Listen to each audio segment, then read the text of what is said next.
Olá, pessoal! Tudo bem com vocês? Meu nome é Carla Tatiana Valença da Silva, sou graduanda do curso de Ciências Biológicas, licenciatura, na Universidade Federal de Sergipe, em Itabaiana, Sergipe. Estou no final do 4º período, onde trago hoje para vocês, nessa videoaula, alguns assuntos que me interessaram durante a disciplina, durante o percurso dessa disciplina. Eu vou falar um pouquinho em 3 aulas que darei aqui, sobre ecologia de comunidades, zonação e interações entre espécies, onde tenho como professor da disciplina de ecologia de populações e comunidades, o professor Juliano Ricardo Fabricante. Vamos à aula?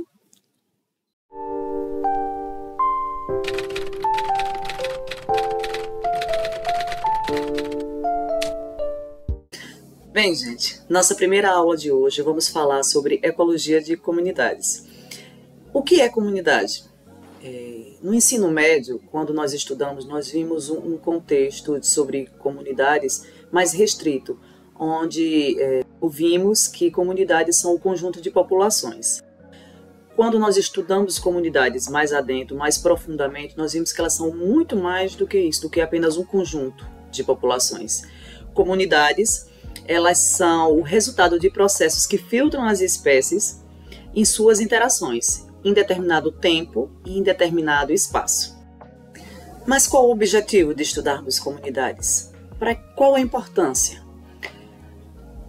O estudo sobre as comunidades é importante para podermos compreender como os agrupamentos de espécies estão distribuídos na natureza e como essa natureza ela influi na formação dessa comunidade, de acordo com seus fatores abióticos e de acordo com as interações entre as espécies.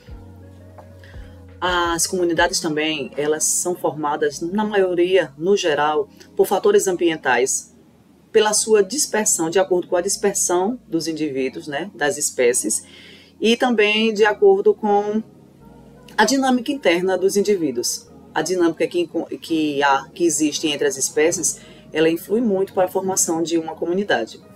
Além desses fatores que eu já falei agora, de como é formada uma comunidade, como comunidades podem possivelmente ser formadas, nós temos vários outros fatores que influem, como os filtros. Que filtros são esses? Nós temos os filtros históricos, que nos mostra a formação de uma comunidade de acordo com quando os indivíduos chegam a determinada área. Esse é o primeiro filtro. Nós temos o filtro fisiológico, que é o filtro de quando a espécie ela chega em determinada área, ela consegue sobreviver naquela área, naquela comunidade, e ela consegue se reproduzir. Vencendo o filtro histórico e vencendo o filtro fisiológico, ela parte para o filtro biótico, que ela chega nessa comunidade, ela consegue sobreviver, ela consegue se reproduzir e, além do mais, ela consegue ainda interagir entre as espécies que já existem nesse local. Além dos filtros, para também a gente poder entender como se forma uma comunidade, nós temos as escolas. Que escolas são essas? Essas escolas, elas estudaram, analisaram como certas comunidades foram formadas, como a escola de Clement Stanley, que ela analisou que as comunidades são formadas de acordo com os seus mecanismos homeostáticos. Que mecanismos são esses? Essa escola ela estudou que determinadas comunidades, os indivíduos têm que manter o equilíbrio no interior da comunidade para poder se manter nela. Nós também temos a escola de Gleason, que essa escola ela analisou com a comunidade, ela pode ser formada a partir de limites de tolerância, toda espécie ela tem seu limite de tolerância. Então, se a espécie conseguir vencer, conseguir sobreviver, conseguir manter o seu limite de tolerância, ela conseguiria se manter em determinada comunidade. E nós temos a escola de Wisconsin, que na escola de Wisconsin, eles analisaram, eles tomaram por conta que uma comunidade ela é formada de acordo com gradientes, de acordo com o gosto de cada espécie, de acordo com a área melhor de cada espécie. Uma comunidade também, segundo diversos outros autores, ela pode ser constituída de acordo com alguns atributos estruturais e funcionais, como composição, distribuição da espécie, tamanho do indivíduo, dinâmica da espécie, distribuição espacial, frequência e tipos funcionais, dentre vários outros. Vamos falar agora um pouquinho sobre similaridade e dissimilaridade. O que é similaridade? Podemos dizer que similaridade é a igualdade e dissimilaridade é a diferença entre unidades amostrais em determinada área. Mas que diferenças são essas? Homogeneidade, que diferenças ou que igualdades são essas? De heterogeneidade ou homogeneidade do ambiente.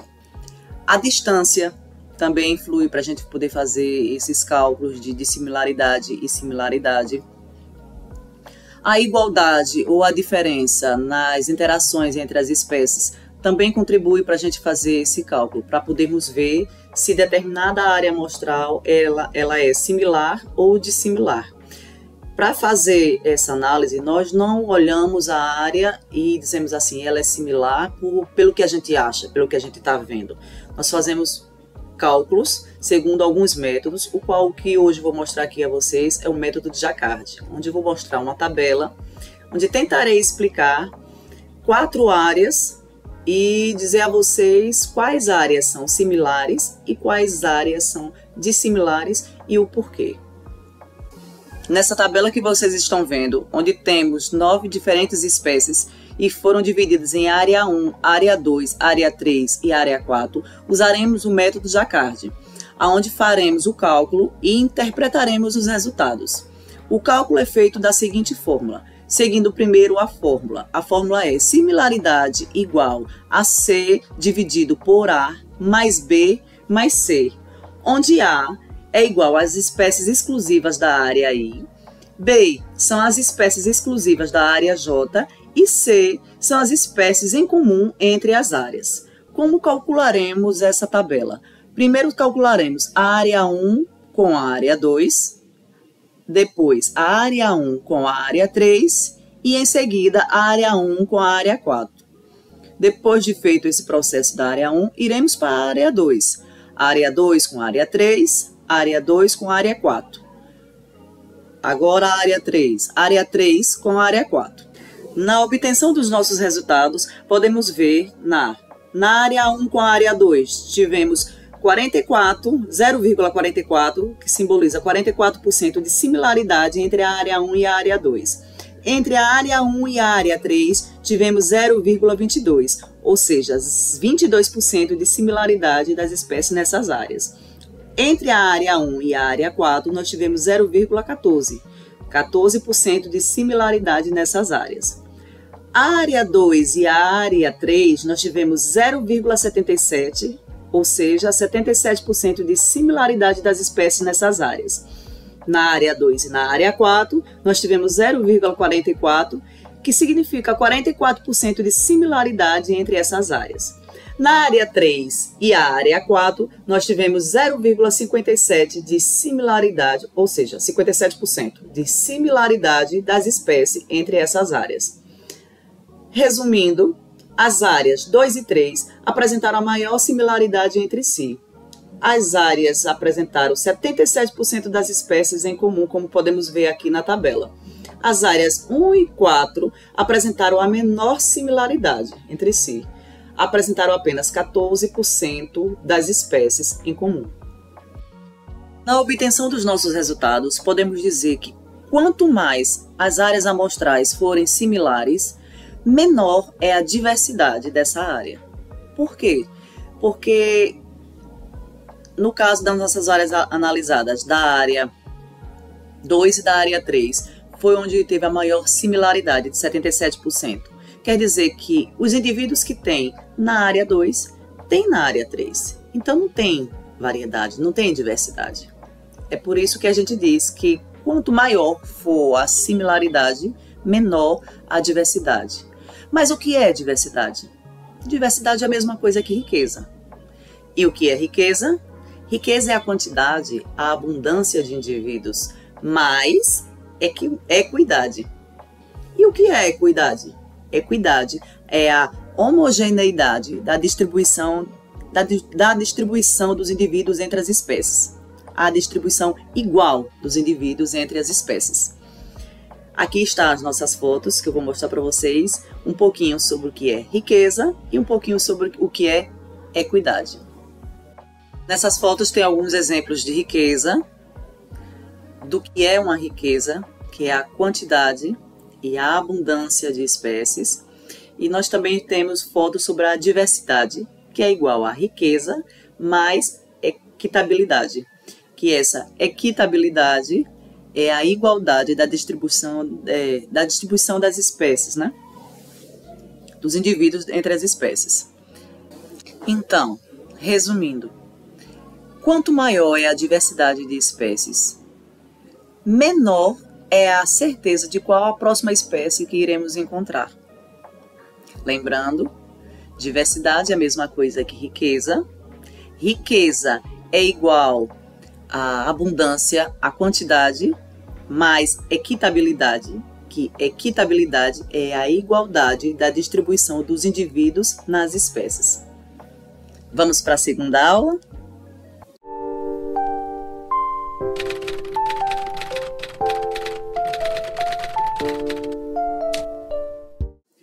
Voltamos, gente. Vamos para a nossa segunda aula sobre zonação. E o que é zonação? Zonação são gradientes específicos dentro de um gradiente maior, dentro de uma área maior. Dentro de uma área, de uma extensão, podemos ter diferentes gradientes. Gradientes de luminosidade, gradientes de umidade, gradientes de salinidade, gradientes de tipo de vegetações diferentes. Então, gradientes são zonas, são áreas específicas distintas dentro de uma área. E em uma área nós podemos ter vários gradientes diferentes. Vou mostrar aqui para vocês agora algumas fotos sobre tipos de gradientes para poder entendermos melhor. Nós podemos ver nessa foto as mudanças biofísicas que ocorrem entre uma zonação e outra, ou seja, entre um gradiente e outro. Nós podemos ter mudanças drásticas entre um gradiente e outro. Nós podemos ver nessa foto o pico com menos vegetação, com menos produtividade de espécies diferentes, onde gradativamente, quando vem descendo, vem apresentando vegetações diferentes, solos diferentes. Por quê? Porque a chuva, o vento, desce todos os nutrientes do topo para as partes mais baixas, arrastam ao acúmulo da água, ao acúmulo dos nutrientes cá embaixo. Então, cá embaixo fica muito mais diverso, muito mais fértil. Vamos falar um pouquinho sobre cadeia alimentar. Na cadeia alimentar, nós temos os produtores, nós temos os consumidores, que nesses estão os herbívoros, os carnívoros, os onívoros e os detritivos, e nós temos os decompositores, dentre eles os fungos. A cadeia alimentar, nós podemos dizer que podemos separá-la em duas. A cadeia de pastoreio, que temos os níveis tróficos de transferência de energia entre dos produtores de um nível trófico para outros. Um exemplo, os primeiros, né? Os consumidores, tem um gasto, uma transferência de energia grande. E assim, nesses níveis tróficos, vai se diminuindo a transferência de energia. E nós temos a cadeia de detritos, que são os decompositores, né? Que são a cadeia que destrói, que decompõe seres mortos, vegetais, são decompositores de seres já sem vida. como no caso dos fungos, que são os organismos macro, né, que podemos ver a olho nu, e temos os mesos, os micro-organismos mesos, mas também temos ainda os micro-organismos. É uma cadeia como a nossa de pastoreio. A de pastoreio nós podemos ver praticamente a olho nu. A de detritos nós temos que ver, a não ser os fungos, que são os macros, praticamente em microscópio, para poder analisar essa cadeia. Além da cadeia alimentar, nós temos as redes alimentares. Essas redes alimentares, elas mantêm a regulação das comunidades. Ela mantém a regulação do ambiente, da natureza, do ecossistema. Como? Nós temos a regulação dessas redes alimentares de cima para baixo, que podemos chamar de top-down, e temos a regulação de baixo para cima, que podemos chamar de bottom-up. Vamos imaginar o seguinte: já pensou se tirarmos uma espécie-chave do topo, um predador-chave do topo, ia desencadear um desequilíbrio muito grande no ecossistema. Por quê? Porque as espécies que esse predador consumia vão crescer demais e talvez causar algum prejuízo a outras espécies. Ou também como a regulação de baixo para cima. Se tirarmos um produtor-chave, um monte de alimento que vão seguindo esses gradientes até chegar ao predador-chave lá de cima ou de cima para baixo, que é uma sequência, é uma regulação de baixo para cima, de cima para baixo. Se um deles entrar em desequilíbrio, desequilibra toda a rede alimentar. Então, todo organismo, toda espécie, toda a comunidade, ela é importante, porque quando tem essa regulação das dinâmicas das comunidades, tem um equilíbrio do ecossistema. Quando não tem essa regulação, quando ocorre alguma coisa, quando alguma espécie, quando alguma comunidade, alguma espécie da comunidade entra em extinção, desencadeia um desequilíbrio muito grande na dinâmica das comunidades e pode causar muitos prejuízos. Vamos falar agora sobre sucessão ecológica. Sucessão ecológica são as sequências de mudanças que uma comunidade passa ao longo do tempo, sendo que seja para se colonizar ou para se extinguir determinada espécie.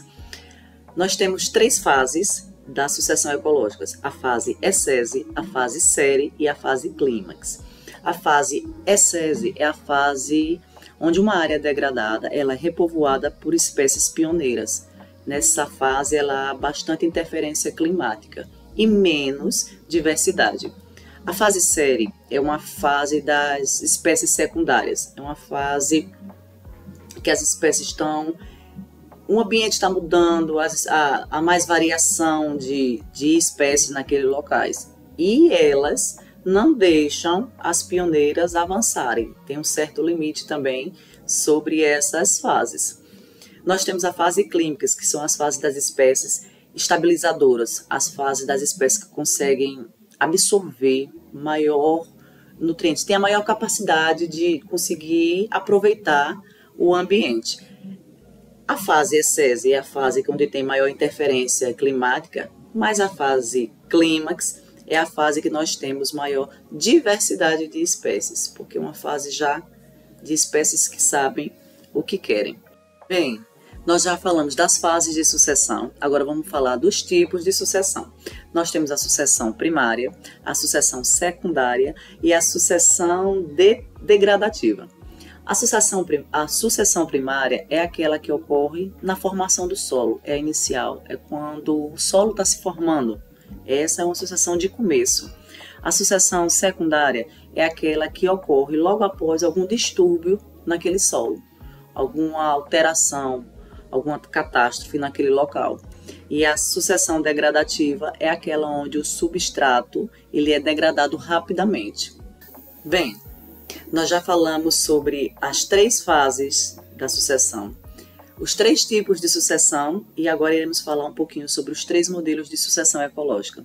Nós temos o modelo de sucessão ecológica de facilitação, onde as pioneiras elas preparam o habitat para a vinda das próximas espécies. Nós temos o modelo de inibição, onde as espécies climáticas elas impedem que as espécies pioneiras invadam as comunidades. E nós temos o modelo de tolerância, que é composto por espécies mais eficientes para poderem usarem, né, os recursos que têm, sabem melhor usar os recursos que têm naquele ambiente. E com isso, terminamos a nossa aula de zonação. Espero que tenham gostado, mas não saiam daí, porque vem aí agora interações entre espécies. Até lá!